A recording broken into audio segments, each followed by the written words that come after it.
Hello there, Briar Rose Brigade, and welcome back to my gothic grotto. I'm Thorn, I use he, him, his, and this is episode 5 of the Midnight Ballroom podcast.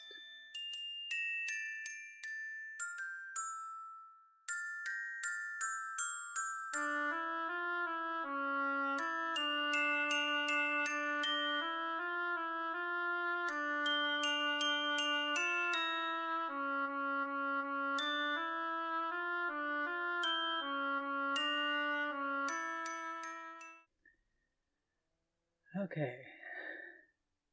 Well, as of recording, I just released my new album last night. I finished up all the stuff on Bandcamp and was like, okay, it's time. And bam, I dropped it. I've spoken about it before. It's sort of a breakup album, but I feel like that does a disservice to the fact that breakup albums are not quite the same as oh look, I survived some domestic violence and now my life has moved on. Like, breakup albums are valid, but they're not the same thing. Just like normal relationship fights are not the same as abuse. So just heads up, I will be talking about my album quite a bit because it's still on my mind. But first, I wanted to give some updates. So, you will have seen that the last episode is in 3 parts because my internet's really slow, but also I think I did render it accidentally in the wrong format. So I went back in there and rendered it in 3 parts, but also in the right format, and it was exponentially faster with both of those. Video length really adds to the rendering and uploading time much more than you would think for the amount longer that the video is. Like, it doesn't scale. It's, as I said, exponential. And usually for an hour and a bit video, it takes 4 to 6 hours rendering on my laptop and then like 10 hours uploading. This one I was lucky if I was getting 2% an hour of uploading, and it took 10 hours rendering. So in the future, I'm going to be planning for shorter parts. Probably only 2 this time, but I'd like them to be about 45 minutes or a bit under. So at some point I'll just plan for that and say, okay, this is the end of part 1, and I'll be recording both of them at the same time and publishing them both. But it will just be easier on my available technology. Creative stuff really is limited by the skills, by the tools you have. Sometimes it's frustrating, but as I found out with my recent albums, I can still do a lot even if I don't have access to everything that I would like to. Oh, I just saw, I think, some light flicker on my face. I might have imagined it, but that is because holding up my silver cauldron, which I got from a thrift store, and it has a candle, a lit candle in it, so that is because. Trigger warning for animal death. Some poor critter crawled under our house, and, you know, for the last week, we have known all about it with our noses.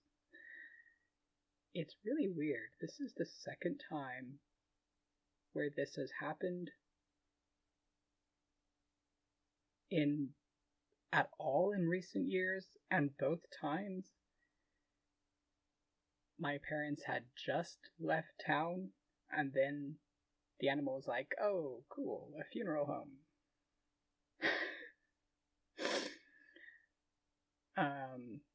I just think that's a weird coincidence. I am pagan, so I don't know what that implies, but I wish it would stop happening, because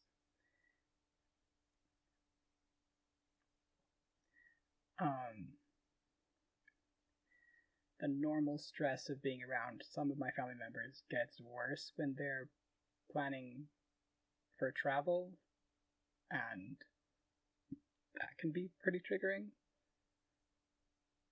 So by the time they leave, I'm like, cool, I just need to relax and chill, but I can't chill very well because there's this pervasive, But I've been taking the opportunity to burn some incense, so I might do that.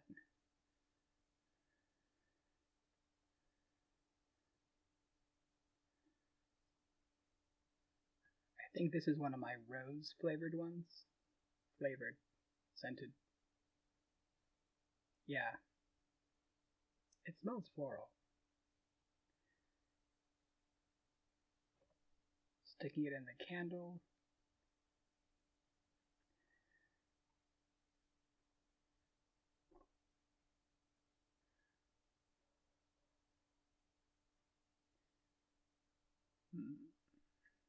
Well, I think it went out. I'm never sure how people just light incense, but right now it's burning like a match. You don't want that. You want it that ember glow, kind of, where it just smokes. So I just kind of gently blow on it, and it doesn't completely blow out. I guess that's how we do it. I'm gonna put this hot end down in my cauldron, which is what I usually do, because I don't have an incense holder, but that way I know that it's safe, because the cauldron is fire resistant. And that's also why you can't see, but my curtain is a bit open, just so there won't be hanging fabric close by. So yeah, I guess same trigger warning, though in a slightly different way. It's kind of sad. Well, I am quite sad about it. I had a really cute sheep yarn bowl, and I consider my plushies and other things like beings and friends of mine.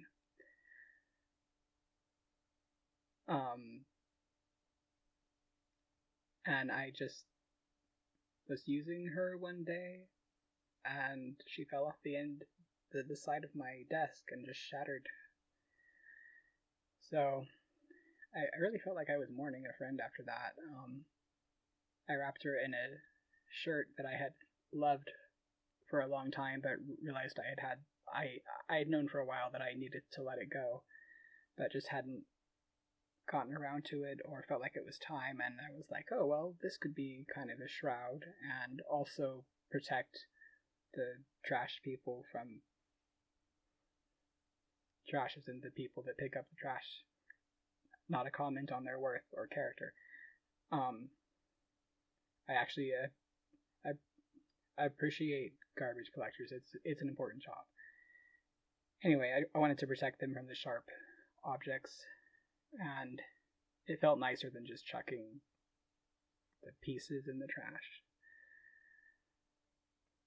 And it helped a lot when I was talking to Gwen and my other gods. One of the things Gwen is one of the roles he has in, as I know him, and as some other devotee friends of mine know him, is as a psychopomp. So, like, person who helps spirits pass over. And I don't think that he'd see any difference between, like, a human soul and the soul of a little sheep-shaped yarn bowl. And he did tell me that he would look after her, so I appreciate that. And I could get another one on Amazon, I think, but I haven't looked because I'm not ready. And also, I realized I really have to be careful with breakable things while I'm in such a crammed in space. Like, I just have to wait to, like, move out. Because even if I'm in a studio apartment, things will be organized better, I think. Like, I won't have to deal with other people's stuff everywhere, and boxes in front of cupboards that should really be thrown out, but people don't want to. So yeah, just kind of waiting till then. But my wonderful friend is sending me a handmade yarn bowl that they're not using, so I'm looking forward to getting that. So it's kind of like, yeah, that's kind of a happy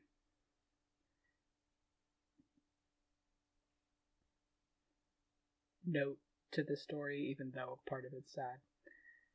I don't want to say ending, because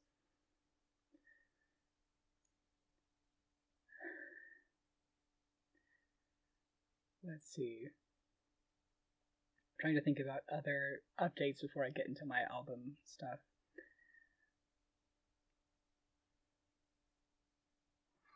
Coffee break. Today I have my mermaid mug.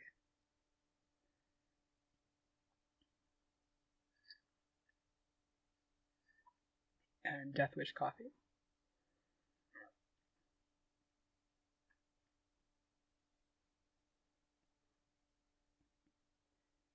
And I made iced tea because whenever there are fewer people in the house and more space in the fridge, it's nice to just make iced tea so I don't have to drink diet soda. I mean, nothing against it if you like it, it's just I don't drink it really because it would be my first choice. It's what's there, and I have limited energy spoons. So, and it's always there because my dad likes it. So, but now I can be like, yeah, I actually enjoy making iced tea with some sugar, but like probably less. And this way I can choose whether I want sugar and how much. There's nothing bad with like consuming sugar if you want to. Not shaming that, but just like I get more control over that. So that's what this is. I do have my auxiliary mug, and it's my unicorn thermos back there because it keeps the coffee warm, and I honestly may not drink both of them tonight, so that way in the morning it's still kind of warm and I can just wake up and be like, ah yes, chug some unicorn coffee.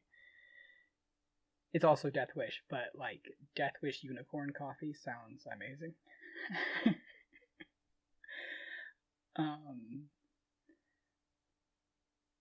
Right, and a small update about my pixel art, and I guess kind of crochet. So I showed a lot of my pixel art last time, and I have been converting it into cross-stitch patterns, which I still enjoy that whole thing. It's a craft that I like and want to get more into, but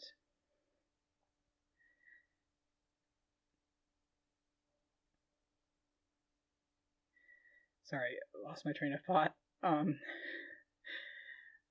So I had a weird moment, like just an epiphany where I wanted to facepalm. Another crocheter said, or pointed out, that stitch fiddle can be used for crochet patterns as well as cross-stitch patterns, which is what I use it for. And because they were doing color work patterns on stitch fiddle, and I knew this. I just hadn't put it together that color work is a grid of pixels, or like squares that could be pixels. I could make my art into Grafcan blankets, or like corner to corner. I'm not sure exactly what the term is, but I have done stuff like that. I consider myself pretty good at color work, and I've designed pictures as well as just followed them, like the color work charts for crochet. And I was like, I really have to look into what people do for that kind of thing, to just kind of do my research on what's out there and what might be something that people would like. At first I was thinking, I could do crochet wearables, but then I remembered that there's a reason I haven't, on Redbubble I didn't enable any of the t-shirt options for my pixel titties, as I call them, because I don't want to contribute to that culture of like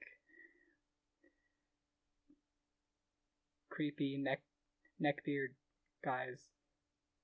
I realize I have a neckbeard, but like it's a mindset, and who like walk around with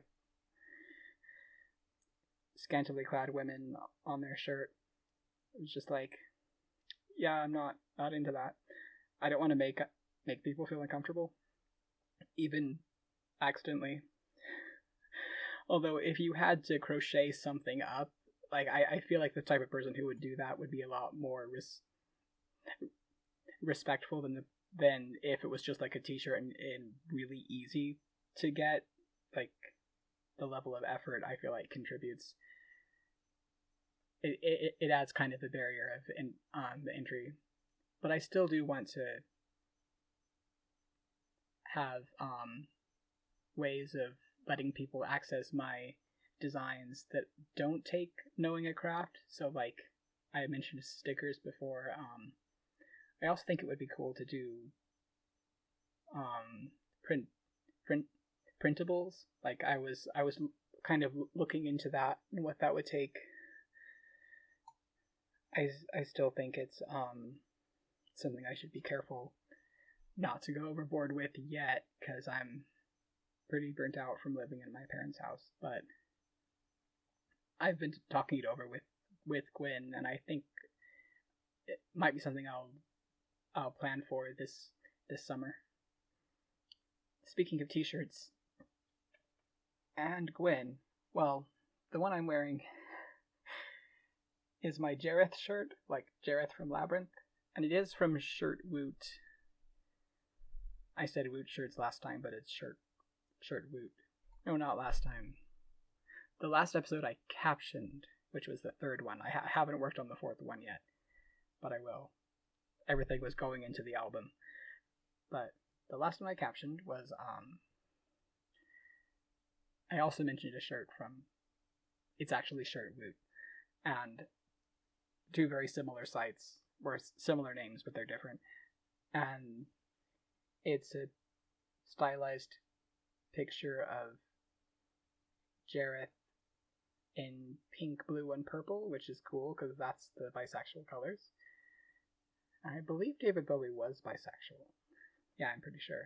And so, and he's in the picture. He's holding out one of those crystal things, and underneath it says, "It's only forever." And I like that because the character Jareth reminds me a lot of Gwyn, the way I see him. Not everything Jareth does. Like, there's some things that are not too sure about that, but a lot of the things, like his general vibe and his appearance. So Gwyn has a lot of ways he appears to me, but that is one of the modes he appears in, which is hilarious. Because you expect... I don't know what you expect, but it's not that. And then he shows up like, hello, I'm fabulous. And he is. Also, I like the phrase, "it's only forever," because, well, two reasons. One, it relates to it reminds me of my dedication vows that I took to Gwyn, because those were lifelong. He wouldn't let me vow to him anything beyond this life, because he said, it's just too much of an unknown for you. Ah, yes. Maximum file size. Got it. And that's one of the things that makes me confident that Gwyn is someone I can promise things like that to, that I can make those commitments to, that I'm safe with him, because he didn't want me to do things that would be bad for me. So, and then there are many examples of that where he's helped me in ways that really just benefit me. And then sometimes I also help him, but like, he goes to great lengths to make sure that our relationship is healthy and that I'm emotionally healthy, which is, it's what you need in any kind of partner or patron god. So, and the other reason why I like the phrase that's on here is because it kind of has that dry, self-aware humor that I get from Gwyn sometimes. Like, he knows, and this is my experience. He's fully aware of all of the stories that have been told about him, or that he's been forced into, and like the tropes and things that he's fulfilling, or the like people's expectations of him. And he's still true to himself, but he's kind of just like, yeah, I get it. Like, just kind of that twinkle in his eye. At least that's what I get sometimes. So,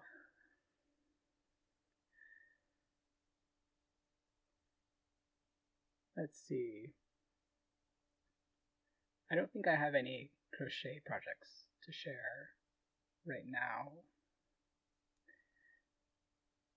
because I just want to talk about my album.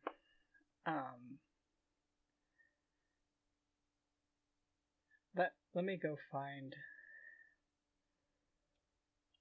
open the tab on my computer so I can sort of remind myself.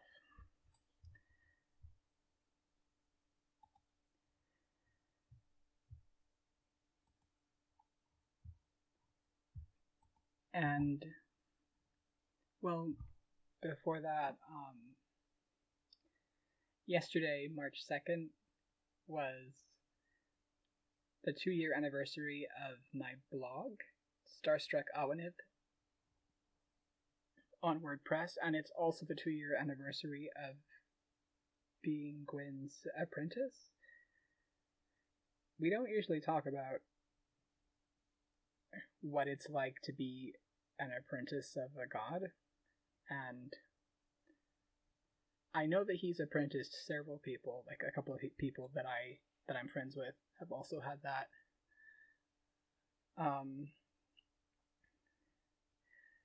I will probably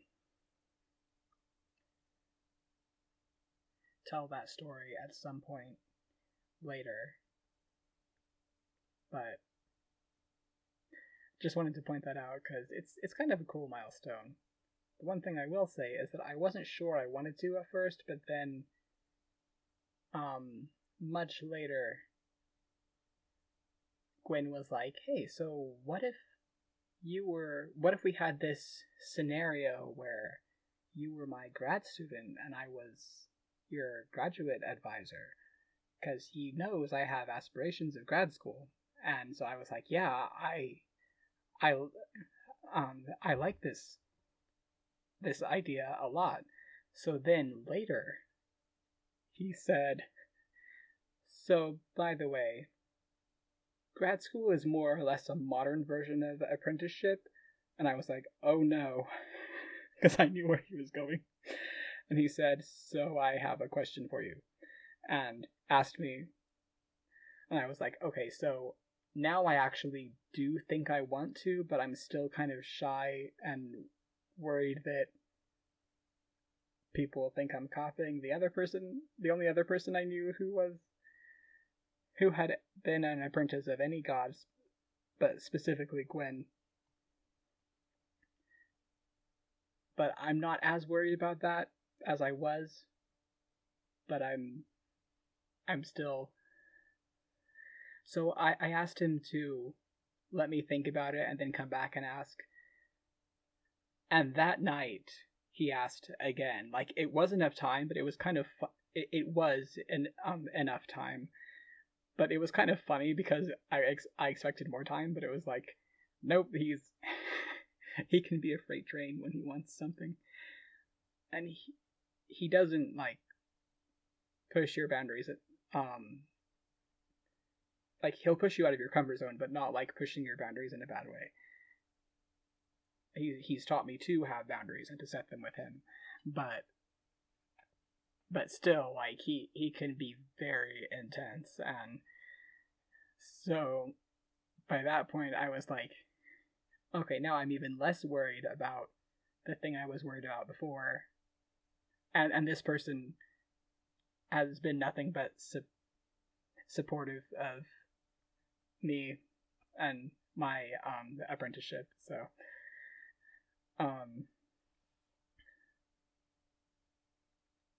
but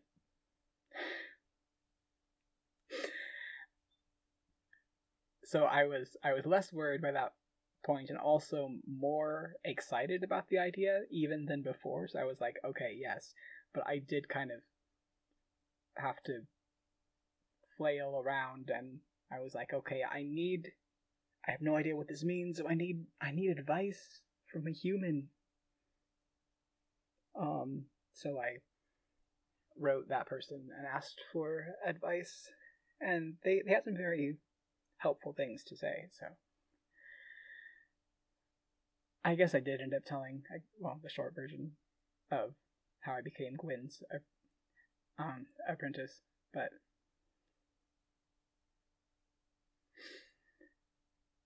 so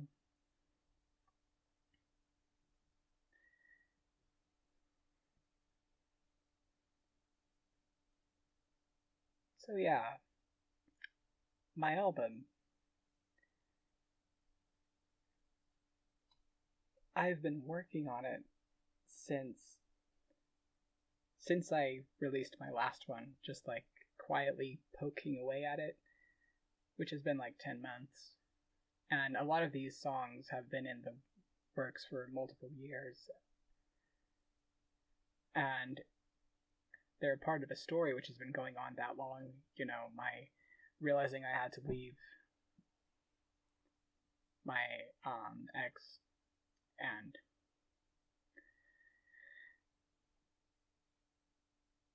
just healing from that.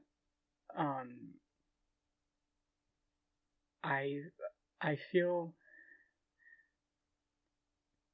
really awesome about having finally gotten my album out there. Like, I've told my story, but also really emotionally exhausted because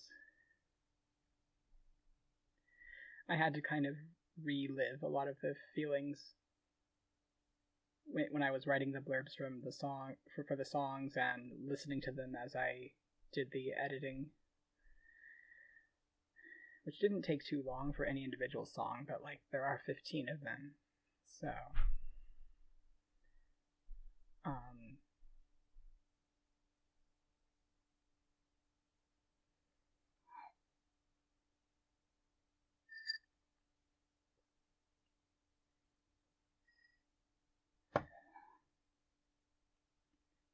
and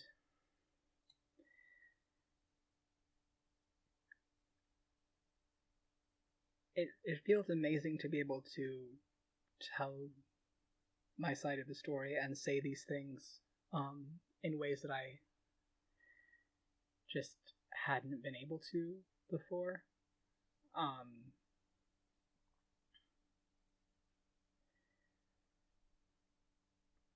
I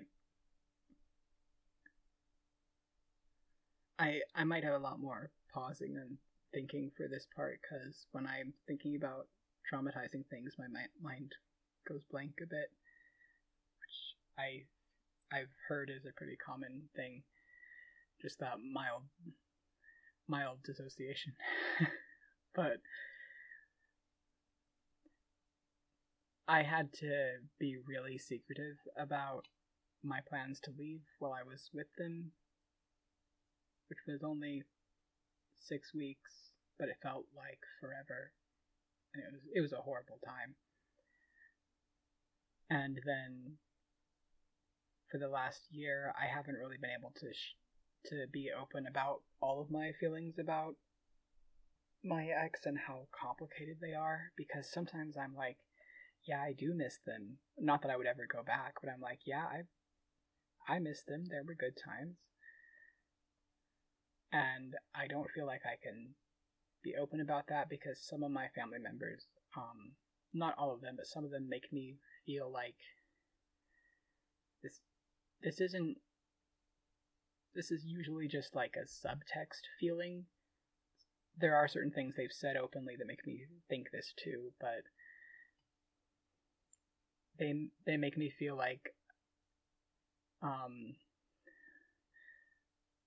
they don't understand why I would have left my ex and taken them out of our lives. By the way, my ex uses they them, but also we called ourselves husbands and used the word gay, so it's kind of a mix of gender words and non-gendered words.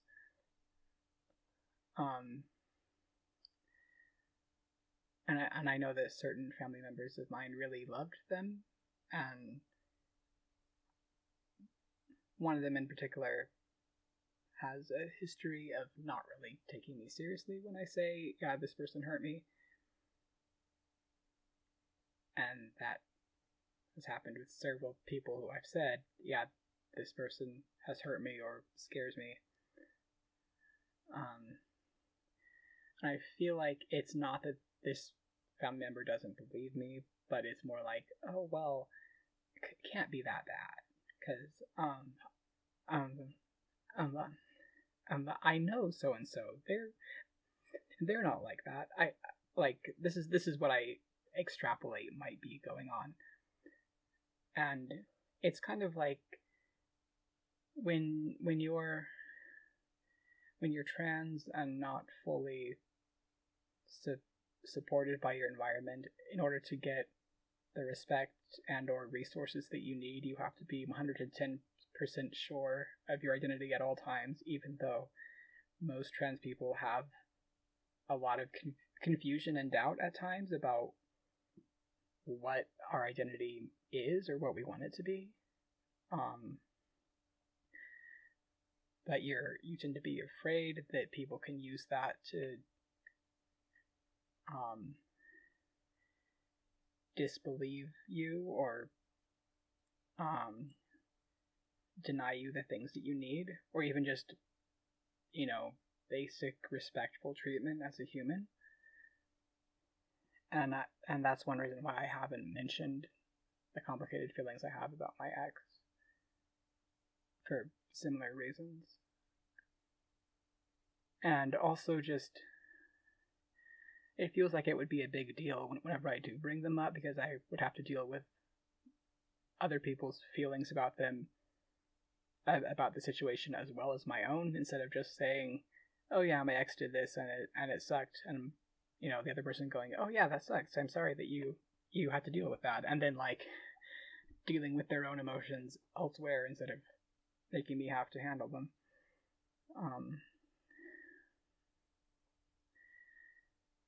And I have been able to talk to my friends online and my therapist, and like a lot of my friends I consider chosen family, but still, like, it's different not being able to really express these things when you're to the people, to or around the people that you live with. So I have been, I do express them when I'm singing and playing, and kind of grateful that the piano drowns out my voice, except when I'm recording on my phone with the app that I use, because my phone's right here, like I hook it on my shirt. And that way you can actually hear my voice in a pretty good balance with the keyboard. Sometimes it's even too loud, like louder than the keyboard, and I'm not used to that happening. Usually it's like, oh, my voice is too soft, have to sing louder. But that's just because the keyboard is a loud instrument. And, well, piano, but still. So anyway, I'm kind of glad that the people around me can't necessarily hear clearly what I'm singing, because they would probably just do that thing where they politely ignore things that aren't convenient or that are painful. And usually I hate that, but in this case it's like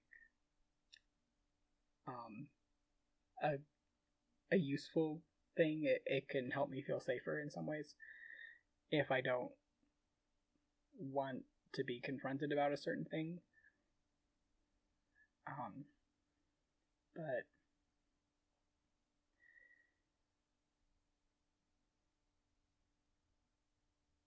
But yeah. So, what was I saying? You can't really hear my voice over the piano when you're just in the room with me. And I've been keeping an eye on the time, and it's almost to 40 minutes, so I'm gonna cut the first part here. Here in my midnight ballroom, it's time for the end of part 1.